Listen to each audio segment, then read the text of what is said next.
நாடு முழுவதும் பல குற்ற சம்பவங்கள் நடந்துக்கிட்டு தான் இருக்கு.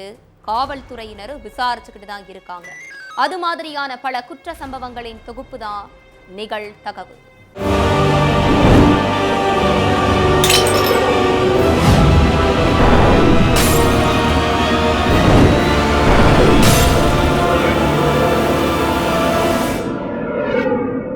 நிகழ்தகவு. காணாமல் போன மகனை தேடி அலைந்த தாய். பல இடங்களில் தேடியும் மகன் கிடைக்காததால் பதற்றம். மகனை துண்டு துண்டாக வெட்டி உடல் பாகங்களை தீ வைத்து எரித்துவிட்டு கமுக்கமாக இருந்த தந்தை. நடுநடுங்க வைத்த கொடூர கொலை ஒரு மாதத்திற்கு பிறகு வெளியே வந்தது எப்படி? பெற்ற மகனை வெட்டி கூறு போட்டது மட்டுமில்லாமல் தீ வைத்து எரிக்கும் அளவுக்கு அப்படி என்ன ஆத்திரம்? கொலையாளி போலீசில் கூறியது என்ன?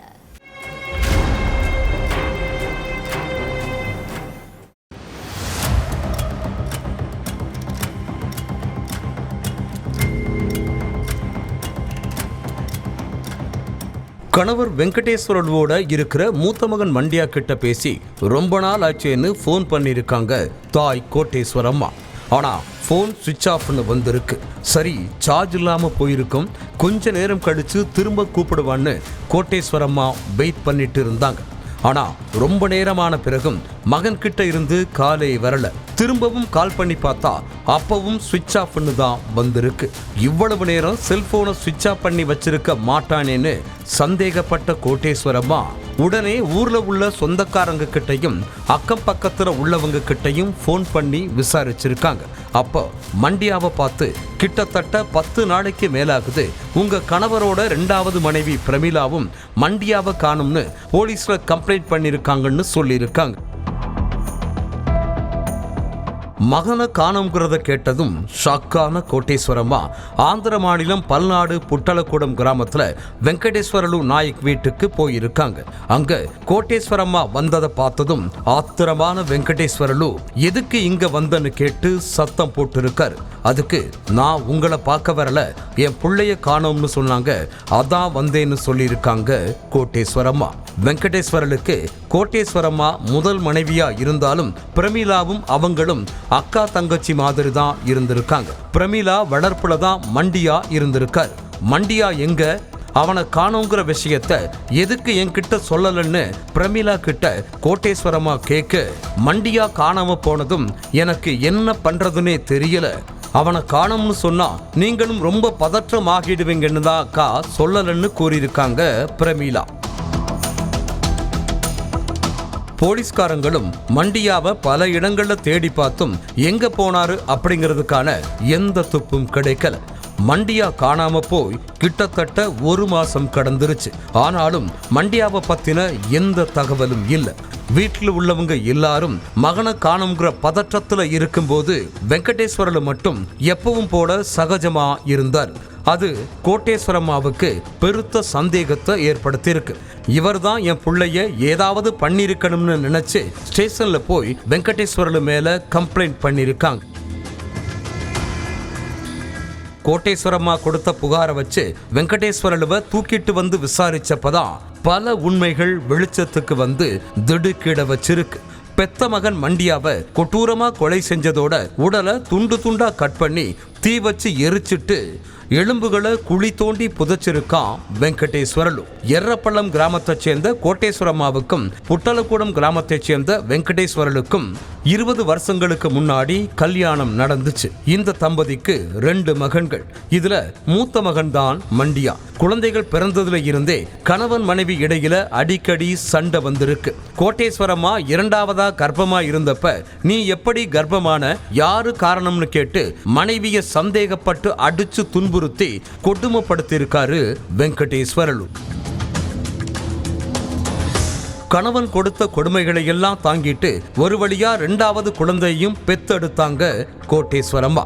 பிறந்த குழந்தைய பார்த்ததும் வெங்கடேஸ்வரலு ஆத்திரமாக இருக்கார். அதுக்கு காரணம் குழந்தை வெள்ளையா இருந்ததுதான். குழந்தை தன்ன மாதிரி இல்ல, இந்த குழந்தை வேற யாருக்கோ பிறந்ததுன்னு சொல்லி 3 மாச ஆண் குழந்தைய அடிச்சே கொன்னு இருக்கா சந்தேக சைக்கோ வெங்கடேஸ்வரலு. குழந்தை உயிரிழந்த மன உளைச்சல்ல இருந்த கோட்டேஸ்வரம்மா இதுக்கு மேலையும் இவன் கூட வாழ முடியாதுன்னு வெங்கடேஸ்வரலு கிட்ட இருந்து விவாகரத்து வாங்கிட்டு தன்னோட அம்மா வீட்டுக்கு போயிட்டாங்க. மனைவி விட்டு போன 6 மாதங்கள்லேயே பிரமிளாவை கல்யாணம் பண்ணிக்கிட்ட வெங்கடேஸ்வரலுக்கு இப்போ 14 வயசுல ஒரு மகன் இருக்கா. முதல் மனைவிக்கு பிறந்த மூத்த மகன் மண்டியாவை வெங்கடேஸ்வரலு தான் வளர்த்துட்டு வந்திருக்கா. இதுக்கு மத்தியில தந்தை வெங்கடேஸ்வரலு கிட்ட சொத்துல பங்கு கேட்டு இருக்காரு மண்டியா. அதுக்கு மறுப்பு தெரிவிச்ச வெங்கடேஸ்வரலு மகனை சரமரியா அடிச்சிருக்கா. அதனால தந்தை மகன் இடையில அடிக்கடி தகராறாகவே இருந்திருக்கு. என்ன தைரியம் என்கிட்ட வந்து சொத்துல பங்கு கேட்பான், இவனை இப்படியே விட்டா சரிப்பட்டு வராதுன்னு மண்டியாவை கொலை செய்ய திட்டம் போட்டு இருக்கா. கொட்டகையில தூங்கிட்டு இருந்த மண்டியாவை கத்தியால குத்தி கொன்னு இருக்கா. கொலையை மறைக்கிறதுக்காக மண்டியாவோட உடலை துண்டு துண்டா கட் பண்ணி அது எல்லாத்தையும் தீ வச்சு எரிச்சு குழி தோண்டி புதைச்சிருக்கா. வெங்கடேஸ்வரலு மேல ஏற்கனவே 4 கொலை கேஸ் இருக்கு. தன்னோட 3 மாச குழந்தைய கொன்னது, சொத்துக்காக கூட பிறந்த மாற்றுத்திறனாளியான தங்கச்சி, அப்பா, அம்மான்னு எல்லாரையும் துடிக்க துடிக்க கொலை பண்ணி குழி தோண்டி புதைச்சிருக்கா. இந்த கொலை கேஸ்ல இருந்து சில மாசத்துக்கு முன்னாடி ஜாமீன்ல வந்த வெங்கடேஸ்வரலு அதே சொத்துக்காகத்தான் மண்டியாவையும் கொலை பண்ணியிருக்கா. மொத்த உண்மையும் போலீஸ் விசாரணையில தெரிய வந்திருக்கு. வெங்கடேஸ்வரலு மேல மர்டர் கேஸ் ஃபைல் பண்ண போலீஸ் அவனை கோர்ட்டில் ஆஜர்படுத்தி சிறையில் அடைச்சிட்டாங்க. வெங்கடேஸ்வரலுவை போலீஸ் அரெஸ்ட் பண்ணி ஸ்டேஷனுக்கு கூப்பிட்டு போனப்ப இன்னும் 3 கொலை பண்ண வேண்டியது இருக்கிறதாகவும் கூடிய சீக்கிரம் ஜாமீன்ல வந்து அந்த 3 பேரையும் போட்டு தள்ளுவேன்னு சவால் விட்டிருக்கான் வெங்கடேஸ்வரலு. தனியாக வசிக்கும் தாய்க்கு சாப்பாடு கொடுக்க சென்ற மகன் காலிங் பெல்லை பலமுறை அழுத்தியும் கதவை திறக்காததால் பதற்றம். பின்பக்கத்திற்கு சென்று பார்த்தபோது திறந்த நிலையில் இருந்த கதவு. வீட்டிற்குள் இரத்த காயங்களுடன் உயிரிழந்து கிடந்த 71 வயது மூதாட்டி. போலீசிடம் சிக்காமல் இருக்க சேலை கட்டிக்கொண்டு பெண் வேடமிட்டு வந்து குற்றச் செயலில் ஈடுபட்ட கொடூர இளைஞர். மூதாட்டி கொலை வழக்கில் 1 வாரத்திற்கு பின் மர்மம் விலகியது எப்படி? நடந்தது என்ன?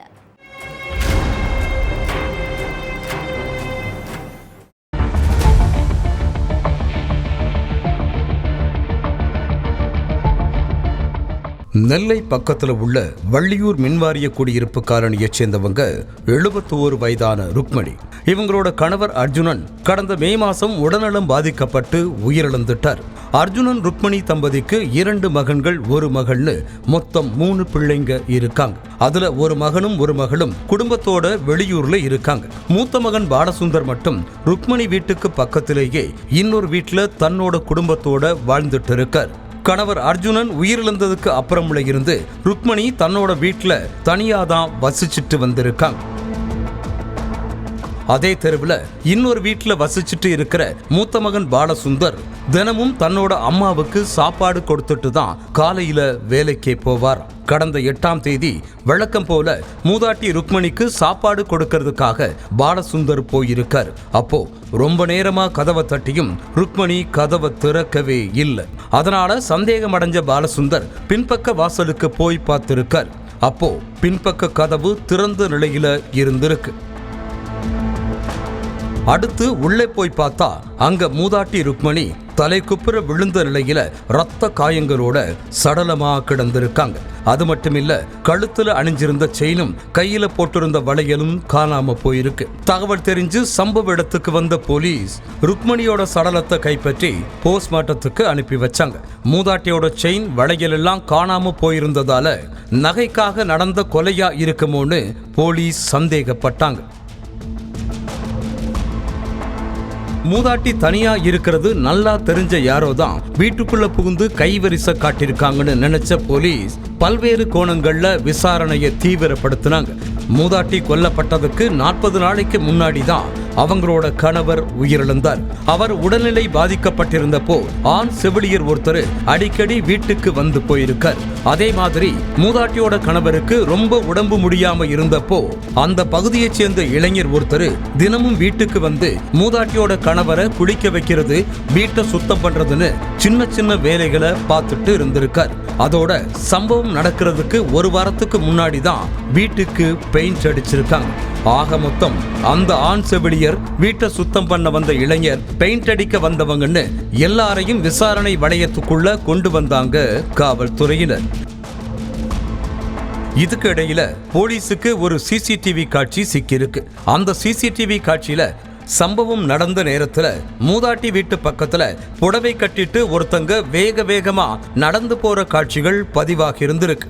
முதல்ல அது யாரோ ஒரு பெண் தான்னு போலீஸ் நினைச்சாலும் உத்து பார்த்ததுக்கு அப்புறம் அது பெண் இல்லைங்கிறது போலீஸுக்கு தெரிஞ்சிருக்கு.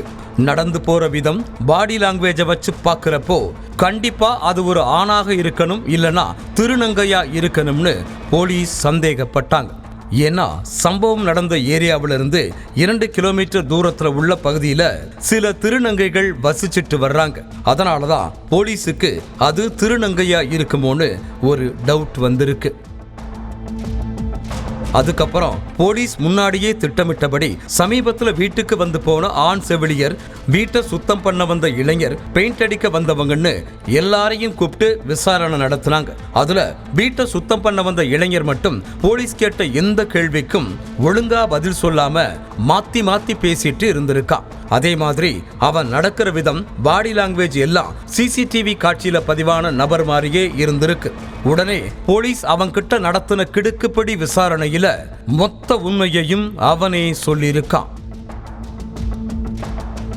களக்காடு சிதம்பரபுரத்தை சேர்ந்த விஜய், மூதாட்டி ருக்மணியோட கணவர் அர்ஜுனன் நோய்வாய்ப்பட்டு இருந்தப்போ அடிக்கடி வீட்டுக்கு வந்து வீட்டை சுத்தம் பண்ற வேலை செஞ்சிருக்கான். அர்ஜுனன் உயிரிழந்ததுக்கு அப்புறமும் ஒரு நாள் விஜய் மூதாட்டி வீட்டுக்கு போய் மூதாட்டி கிட்ட பேசியிருக்கான். ருக்மணி வீட்டுல தனியா இருக்கிறத நல்லா தெரிஞ்சுக்கிட்டு அவங்க நகையை திருட பிளான் போட்டிருக்கான்.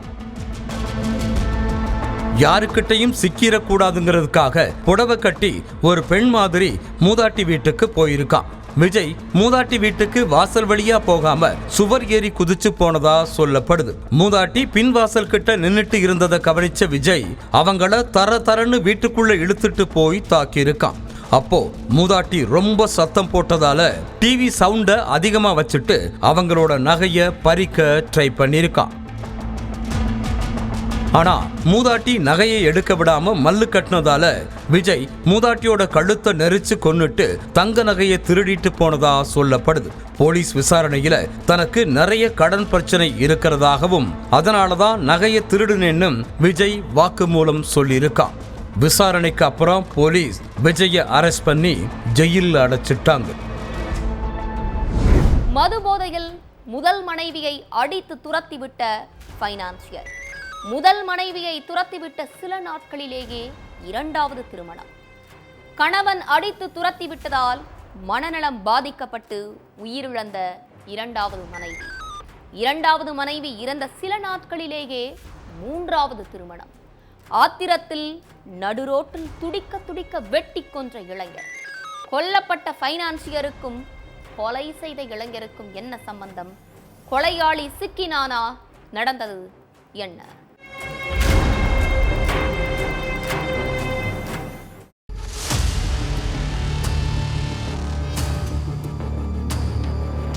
வழக்கம் போல தட்டார்மடம் பஜார் பகுதி பொதுமக்கள் நடமாட்டத்தோட பரபரப்பா இருந்திருக்கு. டெய்லி நைட்டு 9 மணிக்கு கந்தையாங்கிறவரு அங்குள்ள கடைகள்ல வட்டி பணத்தை வாங்க போவார். அந்த மாதிரி 16ஆம் தேதி நைட்டும் தன்னோட நண்பர் கடைக்கு வட்டி பணத்தை வாங்க போயிருக்காரு கந்தையா. அப்போ அங்க பைக்ல வந்த சூரிய நாராயணன் கந்தையா கிட்ட கத்தி சண்டை போட்டிருக்கார். 2 பேரும் சொந்தக்காரங்க, இன்னைக்கு அடிச்சுப்பாங்க நாளைக்கு கூடிப்பாங்கன்னு நினைச்சு அங்கிருந்த ஊர்க்காரங்க அந்த சண்டைய பெருசா கண்டுக்காம இருந்திருக்காங்க. ஆனா கொஞ்ச நேரத்திலேயே திடீர்னு கந்தையாவோட அலறல் சத்தம் கேட்டிருக்கு. சத்தத்தை கேட்ட ஊர்க்காரங்க என்னாச்சு ஏதாச்சுன்னு ஓடி போய் பார்த்துருக்காங்க. அப்போ சூரிய நாராயணன் கையில அரிவாளோட பைக்கில் தப்பிச்சு போயிருக்கார். கந்தையாவும் கை கால் முகம் சிதஞ்சு போய் ரத்த வெள்ளத்துல சுருண்டு விழுந்து கிடந்திருக்கார்.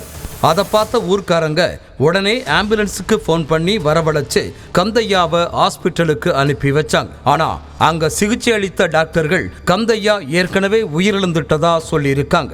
தகவல் தெரிஞ்சு உடனே ஸ்பாட்டுக்கு போன போலீஸ் ஊர்க்காரங்க கிட்ட என்னாச்சு ஏதாச்சுன்னு விசாரணையில இறங்குனாங்க. அதுலதான் கந்தையா கொல்லப்பட்டதுக்கான காரணம் தெரிய வந்துச்சு. தூத்துக்குடி பக்கத்துல உள்ள நடுவக்குறிச்சியை சேர்ந்தவர் 48 வயசான பினான்சியர் கந்தையா. இவரு வட்டிக்கு விடும் தொழில் பண்ணிட்டு நல்ல வசதி வாய்ப்போட இருந்தார். 2 வருஷத்துக்கு முன்னாடி இவருக்கும் தட்டார் மடத்தை சேர்ந்த சுப்புலட்சுமிக்கும் கல்யாணம் ஆகியிருக்கு. கல்யாணத்துக்கு அப்புறம் தினமும் மது போதையில வீட்டுக்கு போற கந்தையா மனைவியை போட்டு அடிச்சு சித்திரவதை பண்ணி வீட்டை விட்டு துரத்தி விட்டுட்டார். அவன் கூட வாழ்ந்தா என் பொண்ணை அடிச்சே கொன்னுடுவான்னு பயந்து போன சுப்புலட்சுமியோட அப்பா அம்மா மகளை வீட்டோட வச்சுட்டாங்க. ஆனா அடுத்த கொஞ்ச நாட்கள்ல சுப்புலட்சுமி உயிரிழந்துட்டதா கூறப்படுது. சுப்புலட்சுமி இறந்ததுக்கு அப்புறம் கந்தையாவோட அப்பா அம்மா அவருக்கு 2வது கல்யாணம் பண்ண பொண்ணு பார்க்க ஆரம்பிச்சிருக்காங்க. அந்த வகையில தாமரை மொழியைச் சேர்ந்த 32 வயசான மணியம்மாளை பேசி முடிச்சிருக்காங்க. மணியம்மாளுக்கு அப்பா அம்மா இல்லையா, ஒரே ஒரு தம்பி தான் இருக்காராம். மணியம்மாளோட தம்பி கிட்ட தான் கந்தையாவோட அப்பா அம்மா கல்யாணம் பத்தி பேசியிருக்காங்க. கந்தையா நல்ல வசதியான குடும்பம் அப்படிங்கிறதால சூரிய நாராயணனும் கல்யாணத்துக்கு ஓகே சொல்லியிருக்காரு. அப்புறம் 2 பேருக்கும் கல்யாணம் பிரம்மாண்டமா நடந்திருக்கு. கல்யாணம் முடிஞ்சு கொஞ்ச நாட்கள்லேயே கந்தையாவோட சுயரூபம் மணியம்மாளுக்கு தெரிய வந்திருக்கு.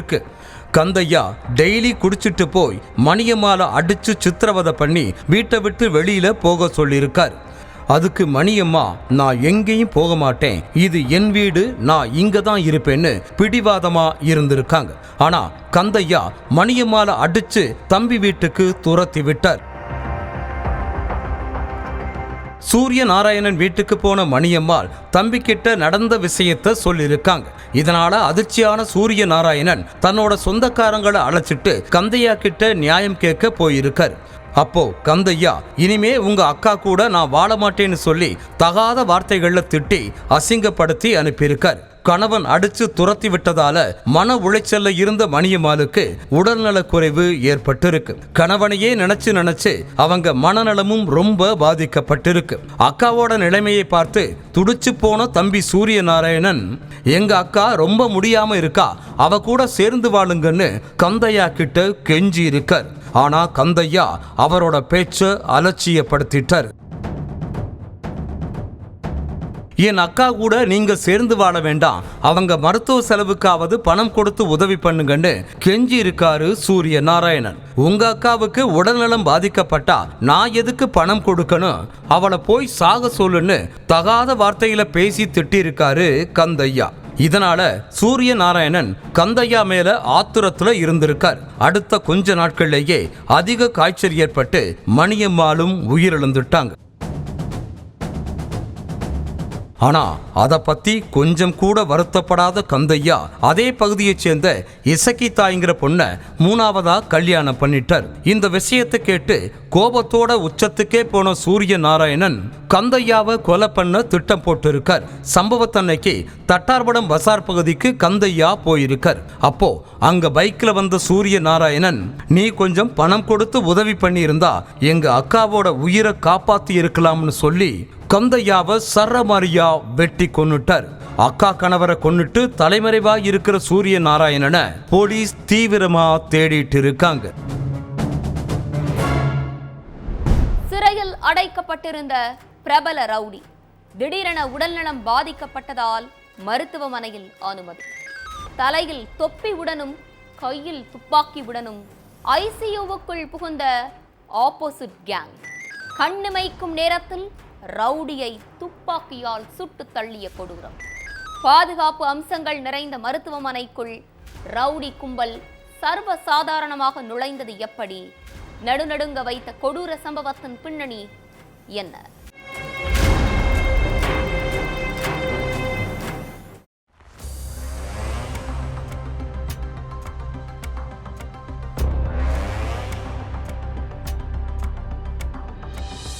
பீகார் மாநிலத்தில் உள்ள பக்சர் அப்படிங்கிற நகரத்தைச் சேர்ந்தவர் சந்தன் மிஸ்ரா.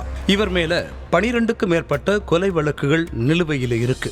கொலை மட்டுமில்ல, வழிப்பறி, அடிதடி, கட்ட பஞ்சாயத்துன்னு ஏகப்பட்ட கேஸ்ல சம்பந்தப்பட்டிருக்கிற இவர் சரித்திர பதிவேடு குற்றவாளி. கடந்த சில மாதங்களுக்கு முன்னாடி பிரபல ரவுடியான சந்தன் மிஸ்ராவை கொலை வழக்கு சம்பந்தமா போலீஸ் அரெஸ்ட் பண்ணி பகல்பூர்ல உள்ள ஜெயில்ல அடைச்சிருக்காங்க.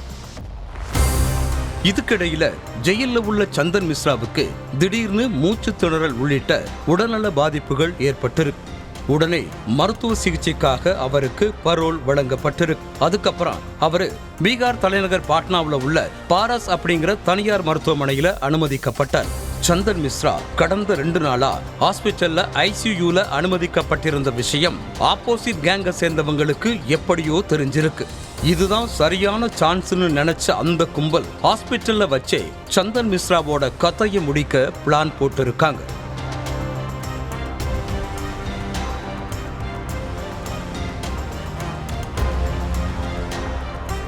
வியாழக்கிழமை பட்ட பகல்ல பாராஸ் ஹாஸ்பிட்டலுக்குள்ள 5 பேர் கொண்ட ஒரு கும்பல் நுழைஞ்சிருக்கு. அந்த 5 பேரும் தங்களோட தலையில தொப்பி அணிஞ்சிருந்திருக்காங்க. சந்தன் மிஸ்ரா அனுமதிக்கப்பட்டிருந்த ICU வாசலுக்கு வந்ததும் அந்த 5 பேருமே மறைச்சு வச்சிருந்த துப்பாக்கியை எடுத்து ஒவ்வொருத்தருக்கு பின்னாடி ஒவ்வொருத்தரா ICU ரூமுக்குள்ள போயிருக்காங்க. அந்த நேரம் பார்த்து ICUல மருத்துவமனை ஊழியர்கள் யாருமே இல்லைன்னு சொல்லப்படுது. 5 பேரும் துப்பாக்கியோட ICUவுக்குள்ள போன ஒரு சில வினாடிக்குள்ளேயே சந்தன் மிஸ்ரா மேல சரமாரியா துப்பாக்கியால சுட்டுட்டு அந்த கும்பல் தப்பிச்சு ஓடிட்டாங்க.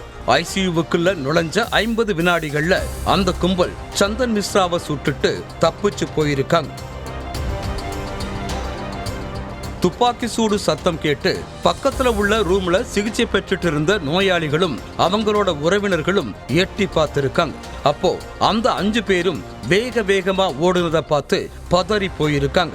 அதுக்கப்புறம் மருத்துவமனை ஊழியர்கள் ICUக்குள்ள போய் பார்த்தப்ப சந்தன் மிஸ்ரா உயிருக்கு போராடிட்டு இருந்திருக்கார். அவரோட உயிரை காப்பாத்த மருத்துவர்கள் எவ்வளவோ போராடியும் கொஞ்ச நேரத்திலேயே சந்தன் மிஸ்ரா உயிரிழந்துட்டார்.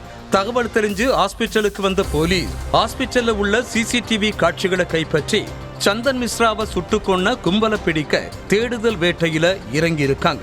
இதுக்கிடையில ICU ரூமுக்குள்ள அந்த 5 பேரும் கையில துப்பாக்கியோட சர்வசாதாரணமா நுழையிற CCTV காட்சி சமூக வலைதளங்கள்ல வெளியாகி அதிர்ச்சியை ஏற்படுத்தியிருக்கு.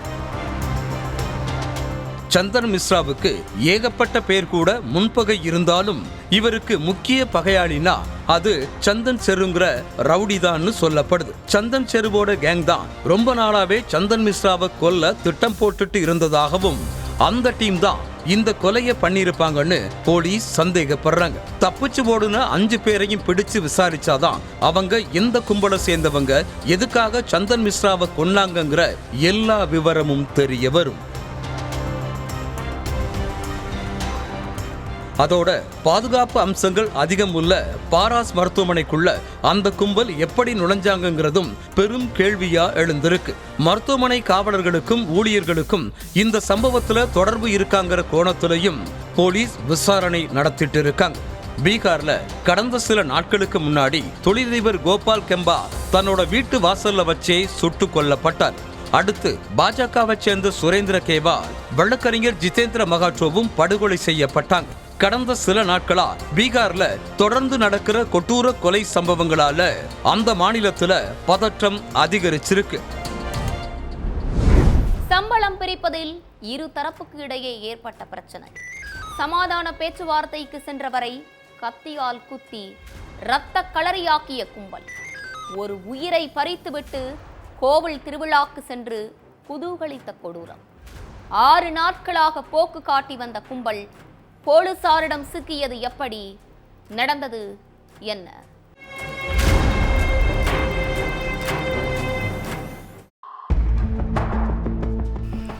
கொட்டாரம் பகுதியில் உள்ள வயக்காட்டுல ஒருத்தர் ஆடு மேய்ச்சிட்டு இருந்திருக்கார். அப்போ அங்குள்ள குளத்துக்கரையில ரத்த வெள்ளத்துல ஒரு சடலம் கிடந்திருக்கு. இத பார்த்து அதிர்ச்சி அடைந்த அந்த நபர் கன்னியாகுமரி போலீஸ் ஸ்டேஷனுக்கு போன் பண்ணி தகவலை சொல்லியிருக்கார். இதை கேட்டு உடனே ஸ்பாட்டுக்கு போன போலீஸ் சடலத்தை மீட்டு போஸ்ட்மார்ட்டத்துக்கு அனுப்பி வச்சிருக்காங்க. அப்புறம் கிராம மக்கள் கிட்ட போலீஸ் விசாரணை பண்ணியிருக்காங்க. அதுல உயிரிழந்தது அதே கிராமத்தை சேர்ந்த ஐயப்பன்கிறது தெரிய வந்துச்சு. அப்புறம் அங்க கிடந்த செல்போனை எடுத்து போலீஸ்காரங்க ஆய்வு பண்ணிருக்காங்க. அதுல ஆதிஸ்ரா அப்படிங்கிற நம்பர்ல இருந்து ஐயப்பனுக்கு கடைசி கால் வந்திருக்கிறத பார்த்த போலீஸ் அந்த நம்பரை ட்ரேஸ் பண்ண ஆரம்பிச்சிருக்காங்க. ஆனா அதுல எந்த ஒரு துப்பும் கிடைக்காம இருந்திருக்கு.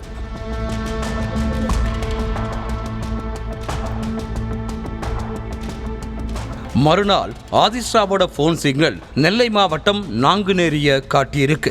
இதை வச்சு போலீஸ் நாங்குநேரிக்கு போயிருக்காங்க. அங்க ஆதிஸ்ராவோட 5 பேர் இருக்கிறத பார்த்த போலீஸ் அந்த கும்பலை பிடிக்க ட்ரை பண்ணியிருக்காங்க. ஆனா போலீஸை பார்த்ததும் அவங்க போனை சுவிட்ச் ஆஃப் பண்ணிட்டு தப்பிச்சு போயிட்டாங்க. அப்புறம் 5 நாள் கழிச்சு மறுபடியும் ஆதிஸ்ரா தன்னோட நண்பருக்கு கால் பண்ண போனை ஆன் பண்ணியிருக்கார். அப்போ அவரோட போன் சிக்னல் முக்கூடல்ல காட்டியிருக்கு. உடனே போலீஸ்காரங்க முக்கூடலுக்கு போயிருக்காங்க. ஆனா போலீஸ் வர்றதை தெரிஞ்சுக்கிட்ட அந்த கும்பல் அங்க இருந்தும் தப்பிச்சு ஓடி இருக்கு.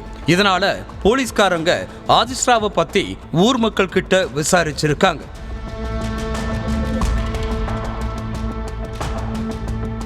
அப்போ ஒரு 5 பசங்க இங்க வந்து திருவிழாவை கொண்டாடிட்டு 5 கிராமத்துக்கு போறோம்னு சொல்லிட்டு கிளம்புனாங்கன்னும் அவங்க யார் வீட்டுக்கு வந்தாங்கன்னு தெரியலன்னு போலீஸ் கிட்ட ஊர் மக்கள் சொல்லி இருக்காங்க. ஊர்க்காரங்க சொன்னதை வச்சு போலீஸும் 5 கிராமத்துக்கு போயிருக்காங்க. அப்போ போலீஸை பார்த்ததும் ஒரு கும்பல் அங்க இருந்த புதருக்குள்ள மறைஞ்சுக்கிட்டாங்க. அதுக்கப்புறம் போலீஸ் அந்த புதர்கிட்ட போனதும் அந்த கும்பல் தப்பிச்சு ஓட பார்த்துருக்காங்க. ஆனா அவங்கள சுத்தி வளைச்சு மடக்கி பிடிச்ச போலீஸ் ஸ்டேஷனுக்கு அழைச்சிட்டு போய் விசாரிச்சிருக்காங்க. அதுலதான் ஐயப்பன் ஏன் கொலை செய்யப்பட்டாருன்னும் இவங்களுக்குள்ள உள்ள மோட்டிவ் என்னங்கிறதும் தெரிய வந்துச்சு.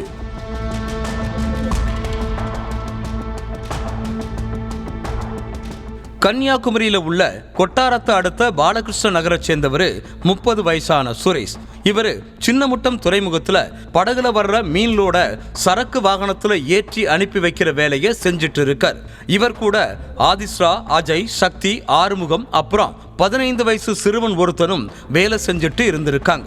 இவங்க எல்லாருமே ஒண்ணு மண்ணா தான் பழகி இருக்காங்க. ஆனா படகுக்காரங்க கொடுக்கிற சம்பளத்தை பிரிக்கிறது சம்பந்தமா இவங்களுக்குள்ள பிரச்சனை ஏற்பட்டு இருந்திருக்கு.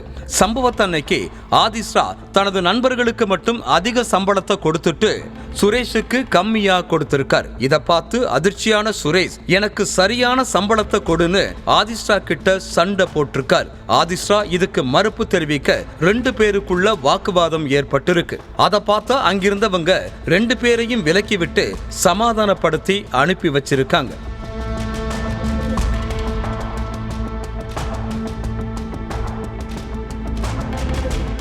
சுரேஷ் நடந்த விஷயத்தை தன்னோட நண்பரான ஐயப்பன் கிட்ட சொல்லியிருக்காரு. உடனே சுரேஷ் கிட்ட இருந்து ஆதிஸ்ராவோட போன் நம்பரை வாங்கின ஐயப்பன், ஏன் சுரேஷுக்கு மட்டும் கம்மியான சம்பளத்தை கொடுக்கிற, அவனும் உங்களை மாதிரி வேர்வை சிந்திதானே உழைக்கிறான்னு கேட்டிருக்காரு. அதுக்கு ஆதிஸ்ரா, நீ யாரு என்ன கேள்வி கேட்க, நான் கொடுக்கிறது தான் சம்பளம், விருப்பம் இருந்தா அவனை வேலை பார்க்க சொல்லு, இல்லைன்னா கிளம்ப சொல்லுன்னு போன்ல சத்தம் போட்டு இருக்கார்.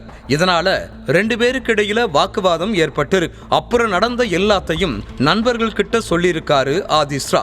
அவங்களும் ஐயப்பனை நேரில் அழைச்சு சமாதானம் பேசி பார்க்கலாம், அப்படி ஒத்து வரலன்னா போட்டு தள்ளிடலாம்னு சொல்லியிருக்காங்க. அதுபடி கடந்த 11ஆம் தேதி ஐயப்பனுக்கு போன் பண்ண ஆதிஸ்ரா குருசடி குளத்துக்கரைக்கு வர சொல்லியிருக்கார்.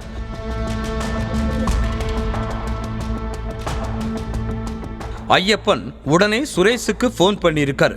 ஆனா அவர் போனை எடுக்காததால ஐயப்பன் மட்டும் குளத்துக்கரைக்கு தனியா போயிருக்கார். அப்போ ஆதிஸ்ரா, நீ இனி சுரேஷுக்கு சப்போர்ட்டா பேசக்கூடாது, அவனுக்கு நாங்க கொடுக்கிறது தான் சம்பளம்னு சொல்லியிருக்கார். இதனால கோபமான ஐயப்பன் ஆதிஸ்ரா கூட வாக்குவாதம் செஞ்சு அடிக்க போயிருக்கார். என்னையவே அடிக்க பாயிரியான்னு சொல்லி ஆத்திரமடைஞ்ச ஆதிஸ்ரா மறைச்சு வச்சிருந்த கத்தியை எடுத்து ஐயப்பனை குத்தி இருக்கார். ஆதிஸ்ரா கூட இருந்த அவரோட நண்பர்களும் மறைச்சு வச்சிருந்த கத்தியை எடுத்து ஐயப்பனோட உடம்பு ஃபுல்லா சர்ரமாரியா குத்தி இருக்காங்க. சம்பவ இடத்திலேயே சுருண்டு விழுந்து உயிரிழந்துட்டார். விஷயம் தெரிஞ்சு ஸ்பாட்டுக்கு போன போலீஸ் விசாரணை பண்ணினதோட ஐயப்பனை குத்தி கொன்ன 5 பேரையும் அரெஸ்ட் பண்ணிட்டாங்க. நண்பர்களிடம் மனைவியை வைத்து டீல் பேசிய கணவர் மனைவியை அடித்து துன்புறுத்தி பல ஆண்களுடன் நெருக்கமாக இருக்க வைத்து வீடியோ ரெக்கார்ட் செய்த கொடூரம். கண்கூசும் வீடியோக்கள் மூலம் கத்தையாக பணம் பார்த்த கணவன். நீதி கேட்டு காவல் நிலையத்தின் படியேறிய இளம்பெண். கண்ணீரும் கம்பளையுமாக வந்த இளம்பெண்ணை மிரட்டி பாலியல் அத்துமீறலில் ஈடுபட்ட காவலர். அப்பாவி பெண்ணை பாடாய்படுத்திய கணவனும் காவலரும் சிக்கினார்களா? நடந்தது என்ன?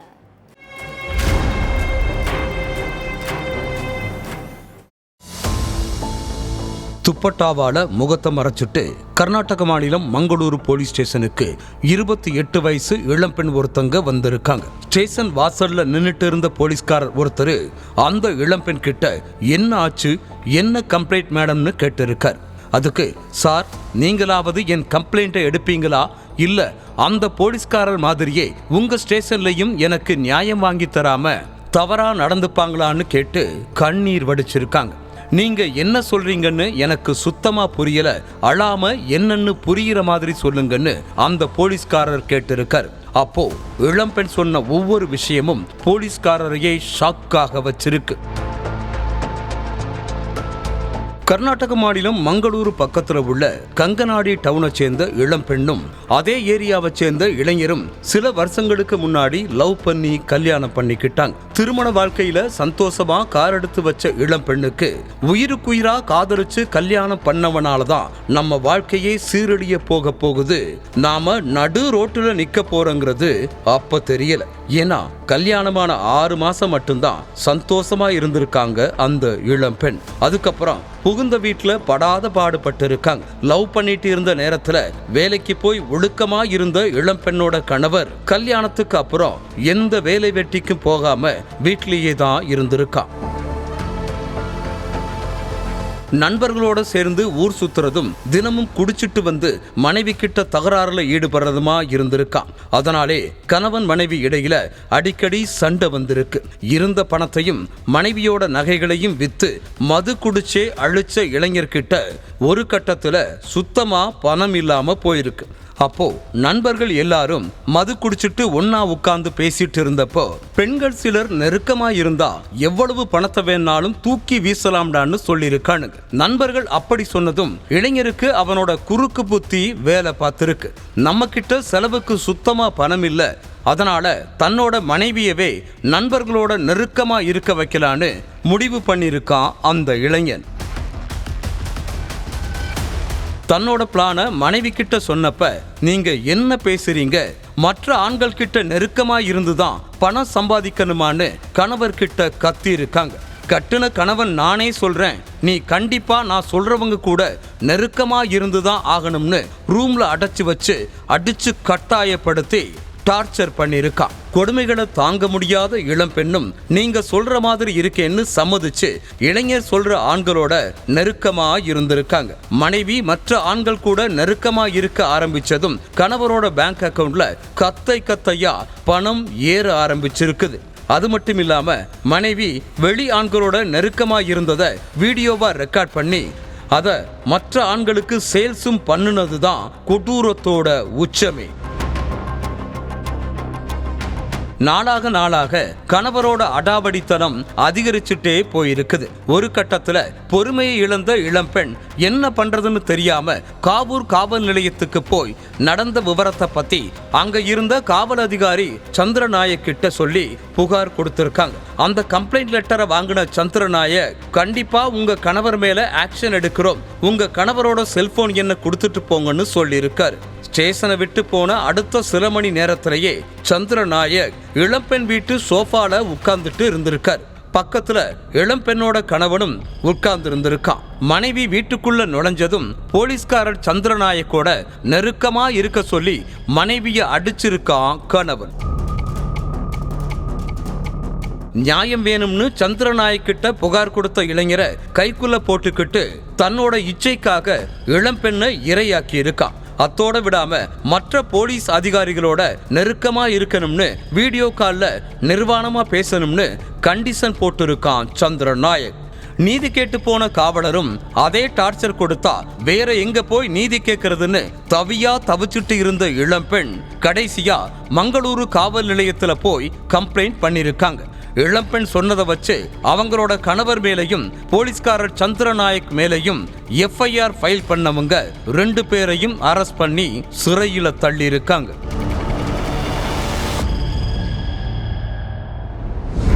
ஒவ்வொரு குற்றங்களின் முடிவும் சட்டத்தின் கையில்.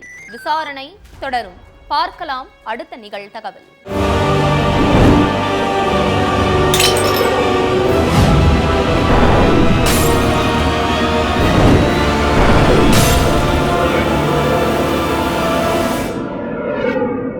நிகழ்தகவு.